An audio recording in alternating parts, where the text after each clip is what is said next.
my main mission is to be able to get this or this show reviewed before. Yeah. Let's see. Wish people weren't so fucking obnoxious upstairs, but it's alright. Trying to convince my dad to go to see the movie Nope with me because I would have with my friends, but I didn't have any opportunities to. So hopefully tomorrow you guys will get a movie review for Nope. That would be awesome. The season 2 finale of The Boys begins with another satirical advert. This time, Homelander gives instructions on how to stay safe at school because they're not worried about school shootings, they're worried about supervillains. So that's kind of an interesting dynamic. On the back of this and the incident at the hearing, the president has decided to issue Compound V for mainstream use by the military to help protect the public. So they're now going to be allowed to use Compound V recreationally.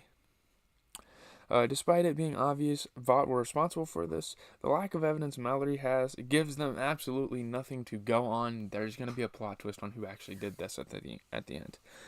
Meanwhile, Starlight gives instructions for her mother to leave. Just before she does, she hands over a new necklace to replace the old one. With her out of the picture, Butcher and the others band together and decide to go after Homelander and the others with brute force, thinking he's behind this. But no, they're not behind this. Sporting RPGs and other guns, Butcher is determined to see this through. Starlight, however, has other thoughts. That brings her straight to Maeve, asking if she'll testify against Vought and what they've been up to. So she's trying to get Maeve to kind of join the villain side and go from the super side, because she's the closest in doing so. Smoking on a cigarette, though, she refuses and has all but given up. She realizes we have no fucking hope. Homelander's taking it over the world, and there's nothing we can do about it. Homelander and Stormfront discuss the attack at the hearing and just who was responsible for bursting heads. So we know for a fact that Homelander and Stormfront, as evil as they have been throughout this entire series, they were not responsible for doing this, but they should probably realize that they're gonna get blamed for it. It turns out neither of them know, which is intriguing to say the least, which really sets up for something to end this season off. While they remain distracted, Becca finds Butcher's hideout and gets acquainted with the others. So Becca finds Butcher, and now she is on the villain side. Officially. / hero side / whatever you want to call these guys.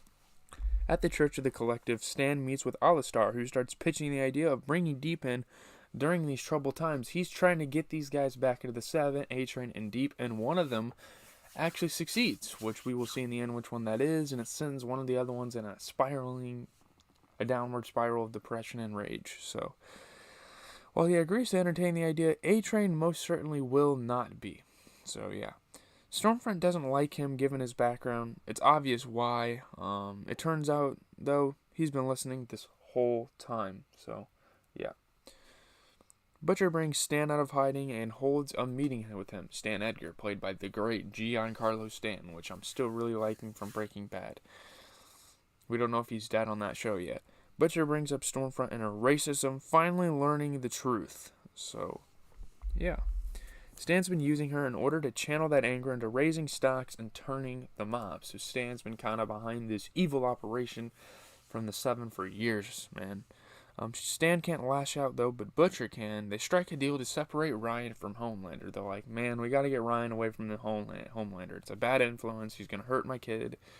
Technically, it's not his kid, but you get me. It's with his wife, I don't know. After hitting a dead end, Huey and Starlight wind up with a second chance. That comes in the form of A-Train, who suddenly shows up with a damning file full of incriminating details about Stormfront. Fuck that Nazi bitch, he says through gritted teeth, admitting that they're now even, and leaves. A-Train's like, yeah, we must go after Stormfront. We must cancel her. In a generation of cancel culture, that's where the show is going, and it's kind of satirical. It's supposed to kind of be that way. It's supposed to play on current events, and it does that pretty well. Heading back to the hideout, Butcher returns and briefs the group. They agree to work with him and collect Ryan. So the final mission for these guys, as of now, is to go get Ryan away from Homelander, because Homelander is just destroying this kid's mind. The plan starts, and Stormfront's Nazi pictures are unveiled to the media, so now the media is pointing fingers. They're turned on Stormfront, and that's the perfect opportunity for these guys to lash out on her. and really get the best of her here in this one. Much like Stormfront's campaign against Homelander, they work together to derail public opinion online. So they're kind of in denial. They're like, oh my god, there's no way Stormfront did this. Yeah. As alarms wail outside, Homelander bolts out to find what's causing the noise, giving Butcher enough time to sneak in and pick up Ryan. They all reconvene, where Butcher admits the truth. He cut a deal with Stan involving selling Ryan up to Stan Edgar, but he couldn't follow through with it. Instead, he double-crossed them all. He tells Becca to leave with Ryan and take him somewhere safe. So he gets Ryan, but he doesn't really want anything to do with him, so he pitches him off to Becca. Meanwhile, the soldiers arriving at Homelander's house feel the wrath of his anger when he learns Ryan has gone. As Ryan and Becca drive off, Stormfront returns and blasts their car across the field. This is the point of the show when I started to it's kind of boring, kind of cliche. There's something in the back of my mouth. I'm not sure what it is. Sorry, that looked kind of weird. Thankfully, they're okay, prompting MM to let them leave while he and the others hold off Stormfront. So they're trying to get away with Ryan while the others fight Stormfront. Kimiko suddenly starts laughing.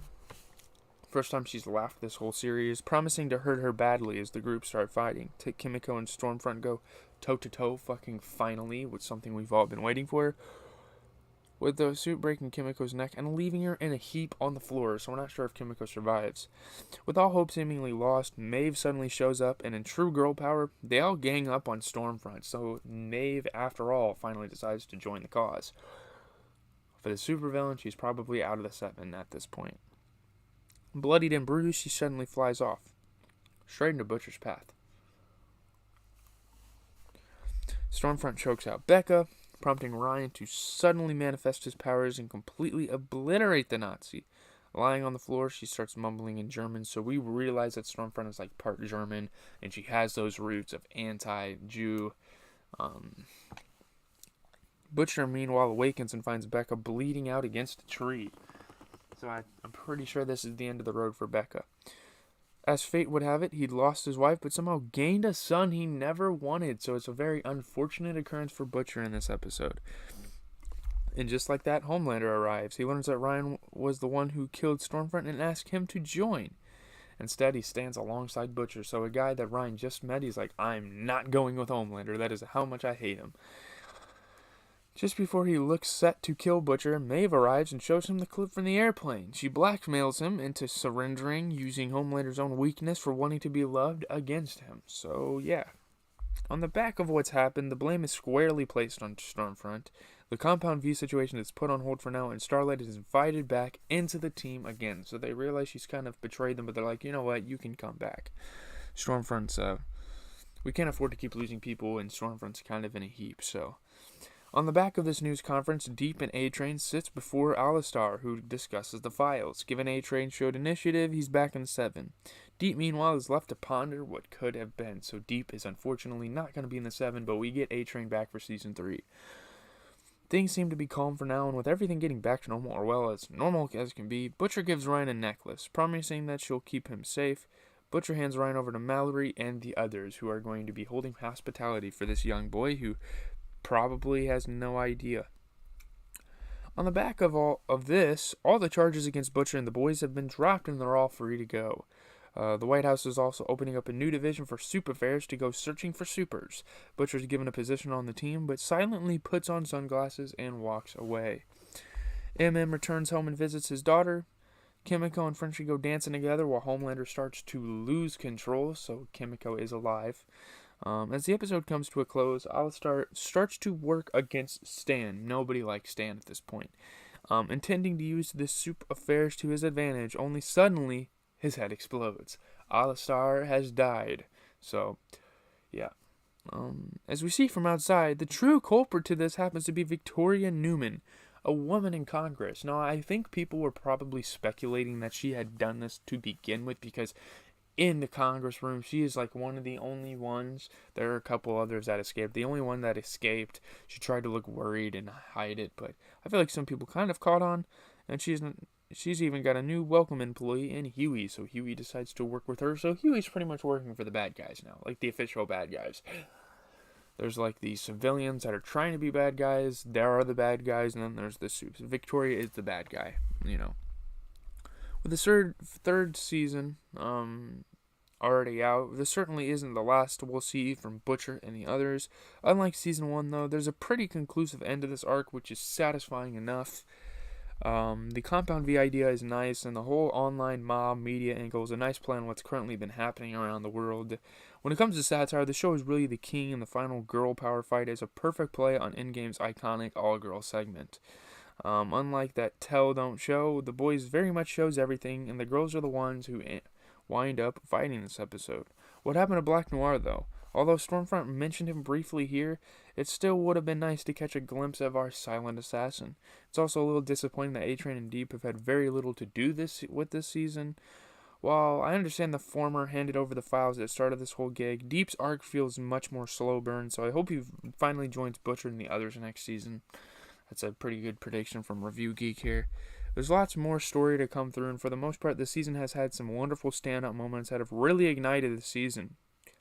Quite what Season 3 has in store for us remains to be seen, and I will be watching the season opener tonight, but I gotta go. I got other videos to make. I got 2 movie reviews, so yeah, hope you understand.